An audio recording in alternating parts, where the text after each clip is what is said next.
So, as per our previous video discussion, we came to a conclusion that the British were now slowly trying to give freedom to India, and before giving that freedom to India, they were just trying to prepare Indians to prepare their own set of rules and regulations. So, in that you know procedure and planning, they have sent a cabinet mission. So, why it is referred as cabinet mission? Because the British Parliament or the British government has sent three cabinet ministers of their own government. So by this time in Britain, Clement Attlee became the British Prime Minister, and under his leadership, three cabinet ministers by name Patrick Lawrence, Sir Stafford Cripps, and A.V. Alexander, they were sent as a committee to India to discuss about the possibilities of transferring power and by allowing Indians to make their own constitution. So here the main purpose of cabinet mission was to transfer or to see that the power can be easily transferred to the Indians in a proper way. So the cabinet mission finally arrived in 1946 under with a three-member committee called Patrick Lawrence, Sir Stafford Cripps, and A.V. Alexander. So even in the picture, you can see Mahatma Gandhi, representing. He went to the Viceroy's house in New Delhi, and he discussed with the cabinet mission and coming out in the picture. So the main purpose of cabinet mission was that it wanted to transfer the power from British to India, and in the process of transfer of power, they also wanted Indians to prepare their own set of rules and regulations by creating constitution. So let us see how the cabinet mission helped Indians to make their own constitution. So once the cabinet mission has reached India and under these three cabinet members from British government, then the cabinet mission has consulted and discussed with many of the political parties of India and its leaders, like Indian National Congress and the Muslim League. There are many parties in those days. So it has consulted with all these parties and made finally some proposals. Like there were many proposals made by cabinet mission, but in our topic, I'm not going to discuss about all the proposals made by cabinet mission because our topic is related to constitution. So I'll stick with the proposals which are related to constitution. So there were mainly two proposals related to our constitution. One was the cabinet mission said that there will be a federal union of British provinces and princely states. That means in those days there were provinces like Madras province, Bengal province, and Mumbai province. So many such provinces were there, and they were under the direct rule of British. And there were princely states. That means the states which were under the control of the kings. So there were states under direct British control, and there were states under the control of the kings. So the British cabinet mission has suggested for coming together of these two categories of states and form a federal union. So this federal is a very important concept in our constitution. So this was derived from our cabinet proposals. And the other major important thing suggested by cabinet mission was setting up of a constituent assembly. That means, so assembly is a place where people come together, meet, discuss, and come with a conclusion. So the purpose of creation of constituent assembly as a proposal by cabinet mission was it wanted the Indians to prepare their own rules and regulations or constitution. So by creation of constituent assembly, the cabinet mission wants all the Indians, the scholars and the freedom fighters and many political leaders to come together and to discuss in that assembly and to form their constitution or to frame their constitution. So creation of federal union and creation of constituent assembly were very important for our framing of constitution. And of course the cabinet mission plan was rejected by Congress party except with two proposals, that was like federal union and the constituent assembly. The Congress party accepted these two proposals and it rejected the other proposals.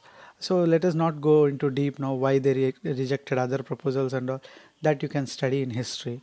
So let us stick with our topic in civics about constitution.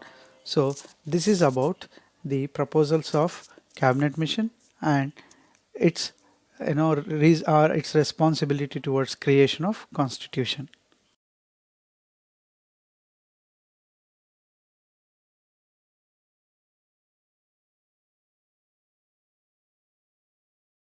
So, after the proposals of cabinet mission as per its recommendations, a constituent assembly needs to be set up, and this constituent assembly needs members to be get elected, and they will come and frame the rules.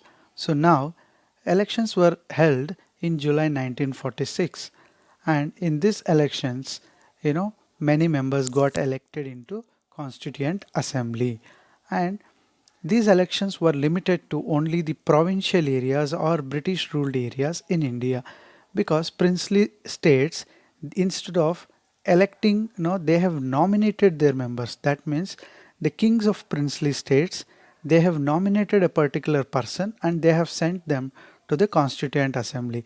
In all other provincial areas, members of different political parties were voted by people and they were sent to constituent assembly. See, in those days you cannot expect the majority poor Indians to come and vote, but whoever are no educated and who are little known about this constituent assemblies and other political things, they came and voted. And finally, from provincial areas, some leaders got elected to constituent assembly, and from princely states, members were nominated by their kings, and together in undivided India. That means during this time, India was not divided into Pakistan, it was part of India. So, together with the princely states nominated members and the members elected from provincial legislatures, there were 385 members altogether. And in this 385 members, 292 members were elected directly from the provincial legislatures, and the remaining 93 members were nominated by the kings of princely states or the rulers of princely states. You can look at the map in the slide given, in which are the areas, British provincial areas, and which are the princely states. This the green color areas were belonging to Muslim League party, where Muslim population was more, and now the other princely states you can see in other dark color, and you can see the blue color representing Indian National Congress. So like this, many these states as well as princely states and provincial states participated in elections, and they are finally responsible for formation of constituent assembly.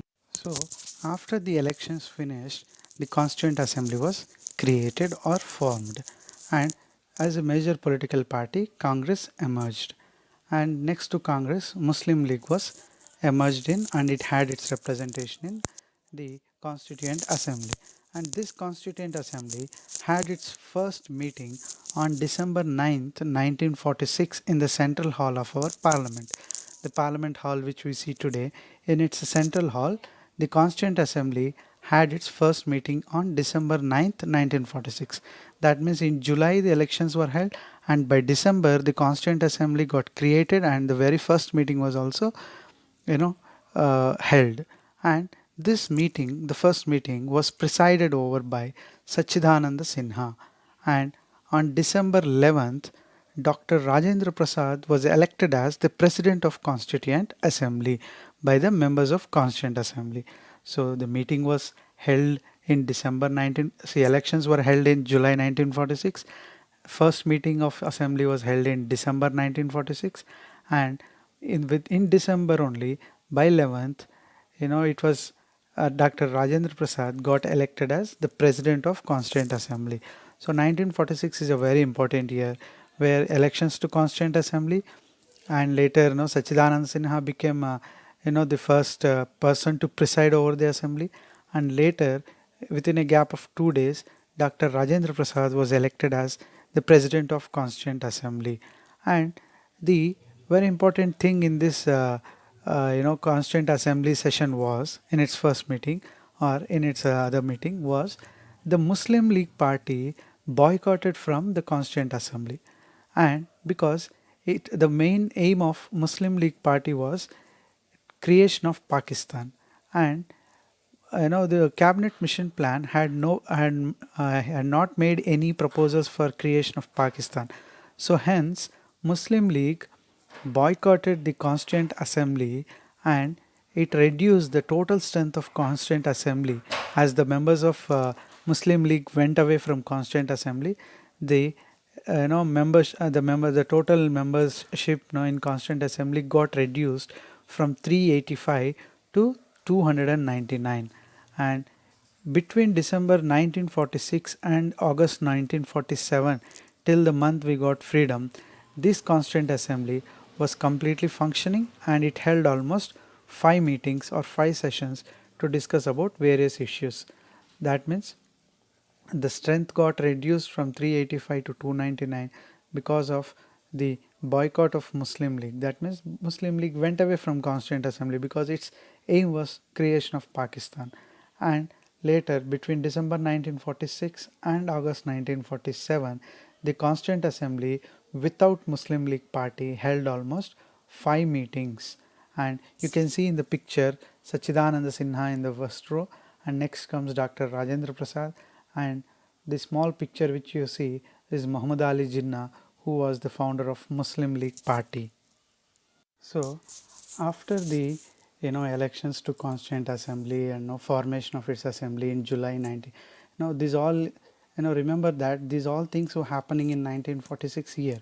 So after the formation of assembly and having its session, electing its president and other things, let us see how what is the composition of this Constituent Assembly.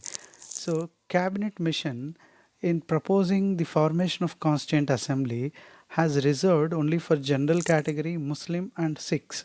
So as you know that British were already they have already sowed the seeds of division in the minds of the Muslims in India. So they were always behind the partition and other things. So here the cabinet mission has ensured that not all sections will be representing in Constituent Assembly. It has taken in decisions in such a way that all sections should not participate in Constituent Assembly. But Congress party has ensured even other communities like Indian Christians, scheduled caste, tribes and Anglo-Indians also to elect on behalf of Congress party to the Constituent Assembly. So like you take Anglo-Indians like Frank Anthony. So Anglo-Indians are those people who have their origins both in England and India. That means their ancestors might belong to England, and they might have settled in India and they become Anglo-Indians. And Congress party has even sent Anglo-Indians like Frank Anthony and S.H. Parter. You can see Frank Anthony in the picture at the top. And this Anglo-Indians were sent by Congress party to Constituent Assembly. Indian Christians like Mukherjee and Joseph D'Souza were sent, and Parsis like H.P. Modi was sent. So Parsis are people who came from Persia and settled in India. Even modern day we have Ratan Tatas and others. There were no Parsis who came to India. And H.P. Modi was a Parsi who was elected from Congress party to Constituent Assembly. And even Muslims were sent from Congress party to represent Constituent Assembly like Zafar Imam and Sadullah. And even Sikhs were allowed like Hukum Singh, Uzzal Singh.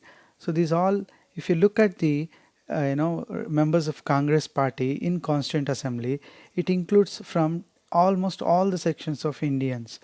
Even though cabinet mission tried to limit the members of Constituent Assembly to a particular groups, Congress party has made sure that almost all members of the country should be represented in Constituent Assembly. And it has done its job. And by looking at the members represented from Congress party to Assembly, we can say that the Constituent Assembly is truly in national nature. That means the entire nation was having a representation in this assembly to frame its constitution. Going to this objectives resolution. So let us revise once that what happened in the year 1946. So in the year 1946, cabinet mission came to India, and it made proposals for creation of Constituent Assembly. And within the same year, 1946 July, Constituent Assembly elections were held, and we got Constituent Assembly got created. And on December 9th, 1946, the first meeting of its members elected by from Constituent Assembly had met. And in December itself, the Constituent Assembly elected its president, Dr. Rajendra Prasad. And by December 11th, we got the president of Rajendra Prasad as head of the Constituent Assembly. And the same year, this objectives resolution is also a very important topic, which even related to the same 1946 year. So here, objectives resolution, it was proposed by Jawaharlal Nehru, who was a member of Constituent Assembly, on December 13th, 1946. That means 9th, the first meeting of assembly held. By 11th, we got Dr. Rajendra Prasad as president, and by December 13th itself, Jawaharlal Nehru proposed this resolution. So what is this objectives resolution? So these objectives were, it highlighted the importance of national goals of Constituent Assembly. That means Jawaharlal Nehru proposed certain principles or ideals which are going to be, the primary objectives of the assembly. That means this, from the Constituent Assembly, what India is going to get as a primary thing. So that all such principles were included in this objectives resolution. That means this is, these principles we are going to give through this assembly to our country. So in this way, Jawaharlal Nehru made his objectives resolution. Like, if you look at the objectives of the things proposed by Jawaharlal Nehru, he said that once India gets freedom, it will be a republican country. That means people will elect its own governments in a democratic way. So the first objective of this objectives resolution was India will become a republican country where people will elect their governments in a democratic way. And this republican kind of government will even guarantee socially, economically, and politically equality to all the people in India. That means socially all sections will be treated equally, economically all poor people will be uplifted, politically all sections will be allowed to participate in the government. So these kind of things are such ideals. And the another objective was the republican government will guarantee fundamental rights to people. So as you know that during British rule we all these Indians have suffered without any rights. So these objective resolutions Nehru included giving of fundamental rights to people. So there must be some rights to people and they are called fundamental rights, and this was included in the objectives. And the government would safeguard the rights of minorities and backward classes, as the minorities which are less in number, people who are very less in population are referred as minorities, and backward classes. As per your understanding in your previous classes, there were certain group of people who were neglected by Indian society. So all such people will be safeguarded by government. And this objectives resolution was introduced with all such good principles by Jawaharlal Nehru on December 13th, 1946, and this was accepted in January 22nd, 1947 by the assembly.